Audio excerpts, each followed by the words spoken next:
Chers auditeurs, Dear listeners, bonjour. welcome to Comme d'Archi Podcast Season 5 Saison 5, dans le monde fascinant des architectes. and in the architectural projects. Je suis Anne-Charlotte Deponte, passionnée d'architecture et docteur des universités en histoire de l'archi. I am one of the spokespersons of Anne-Charlotte, who is a PhD in architecture history. Merci Thank you d'être avec moi aujourd'hui. to be with us today. Et And maintenant, now, lundi en français, place au talent. and Wednesday, let's talk projects. In English, of course. Bienvenue dans Comme d'Archi. Chers auditeurs, bonjour. Bienvenue dans ce format spot qui parle une nouvelle fois de réhabilitation à travers un projet emblématique. En effet, après 4 années de travaux de réhabilitation et de restitution menés par l'atelier Ferret Architecture et Châtillon Architectes, le Palais des Congrès de la ville de Royan a réouvert ses portes cet été. Je cite, « Un travail approfondi de relevé et d'investigation dans les archives ont permis, en étroite collaboration avec les entreprises, de restituer le bâtiment depuis l'échelle des volumes jusqu'aux détails de quincaillerie, d'éclairage et de matériaux qui font la richesse de cet édifice.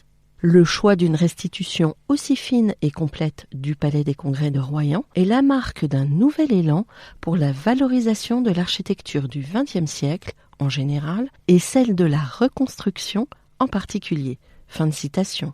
Témoigne Elena Strifling-Marcoux, chef de projet Châtillon Architecte. François Châtillon, architecte associé et fondateur de l'agence, spécialisé dans ce type de réhabilitation, parle lui-même de l'édifice originel. Je cite, « Il faut se promener dans le bâtiment quand le soleil décline sur la mer pour comprendre l'intensité poétique de lumière et de couleurs qui prolonge celle du paysage maritime. » Les architectes ont su capter cette atmosphère. Le bâtiment est un tableau de maître. Fin de citation. Le projet de réhabilitation doit d'emblée concilier de multiples objectifs.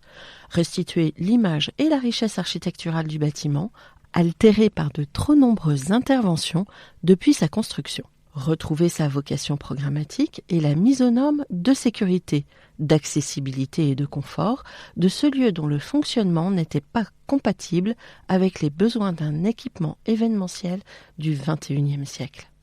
L'opération aura également permis l'installation en raie de mer d'un centre d'interprétation de l'architecture et du patrimoine, CIAP, permettant à la ville de Royan de bénéficier dorénavant d'un espace dédié à la promotion de l'extraordinaire patrimoine architectural du territoire.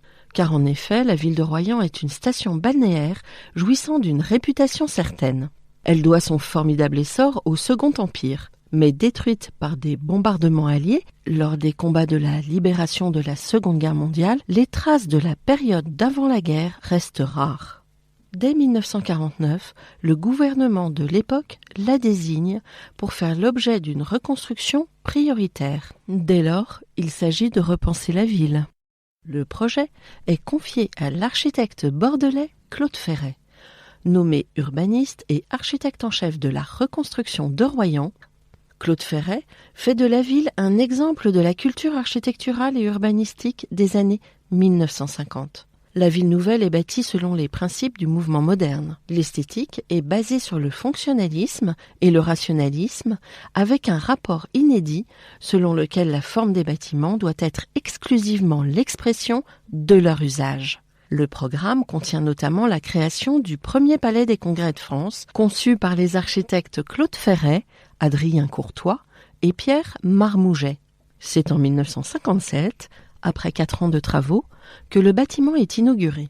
Remarquable par son modernisme, il marque les esprits grâce à ses façades constituées de panneaux hublots, issus des célèbres ateliers de Maxéville fondés par le grand Jean Prouvé. Dans les années 70, commence une série de travaux dénaturant progressivement l'ensemble du projet originel.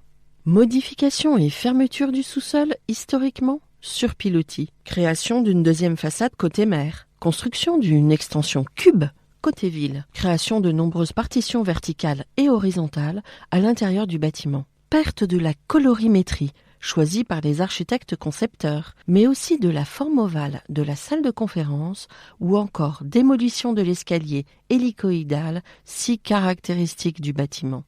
Au début des années 2000, l'équipement se révèle significativement vieillissant.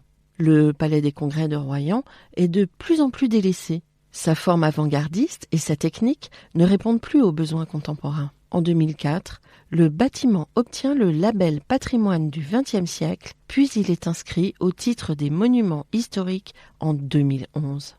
C'est dans ce contexte qu'un concours d'architecture est lancé en 2017 pour la requalification du Palais des Congrès. Le groupement Atelier Ferret Architecture, Châtillon Architectes, remporte la consultation avec un projet volontairement engagé proposant une véritable restitution de cet emblème de l'innovation architecturale et programmatique de l'époque de la reconstruction.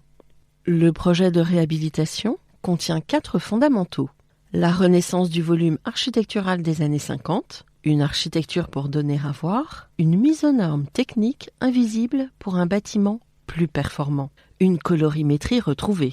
Le projet de restitution du Palais des Congrès a ainsi permis une renaissance du volume architectural dessiné par Claude Ferret dans les années 1950. La distribution initiale du bâtiment est retrouvée grâce à la dépose des adjonctions postérieures. Une salle de conférence, la salle Saint-Onge, 2 bars situés au rez-de-chaussée et en lien avec la terrasse du premier étage, des espaces d'exposition et de réception implantés dans la galerie Seudre, restitués, des bureaux et des salles de réunion. L'implantation nord-sud du Palais des Congrès permet d'observer les effets de lumière sur le volume extérieur et intérieur aux différents moments de la journée.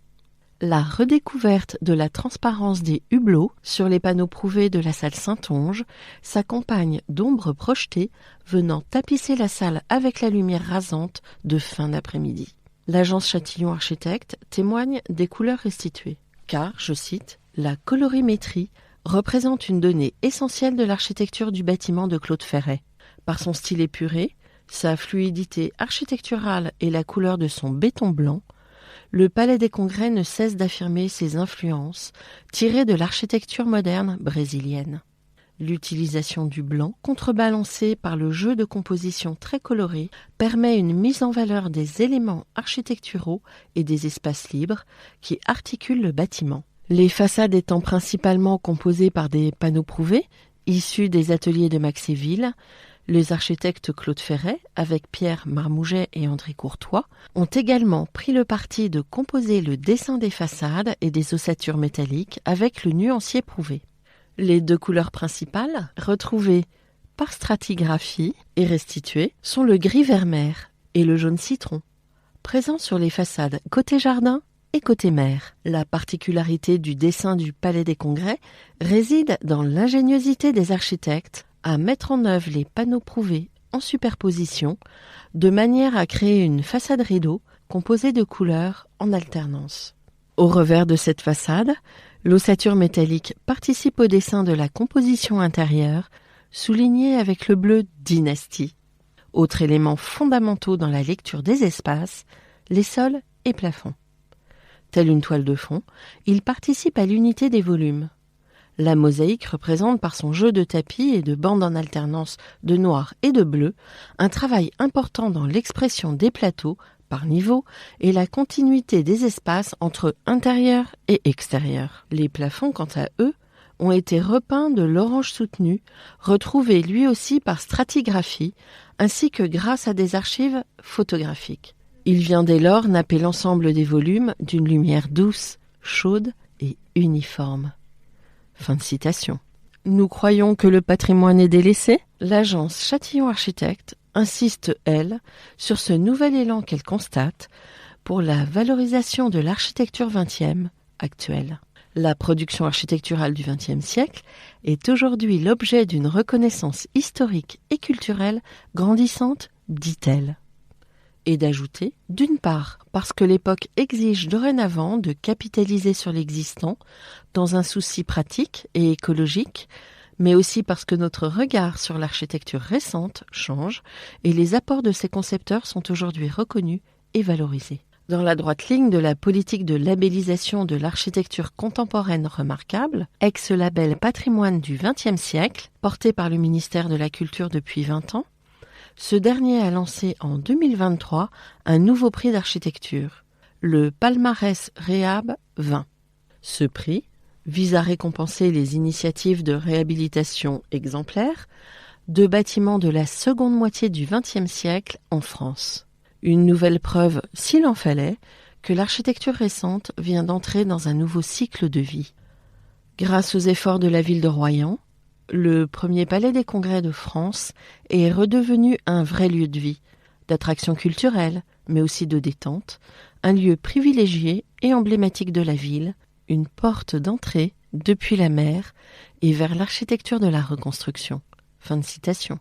Il ne s'agit ni d'une transformation profonde, ni d'une réversibilité radicale, mais d'une restitution extrêmement respectueuse, parce que le programme le permet, et telle que l'agence Châtillon en a l'extrême compétence, laquelle nous a habitués à en découvrir au fil du temps la qualité à travers son travail. Comme quoi, des manières de réhabiliter, il y en a autant qu'il y a de situations, car chaque projet est singulier, à la fois témoin d'une histoire et projection sur un futur hypothétique, que nous espérons plus largement sous de meilleurs auspices qu'il n'y paraît.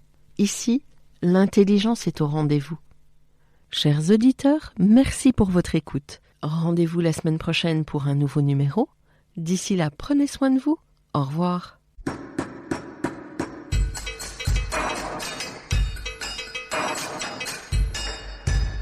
Chers auditeurs, merci pour votre écoute. Merci à Alice Ogheb qui nous accompagne sur la partie son.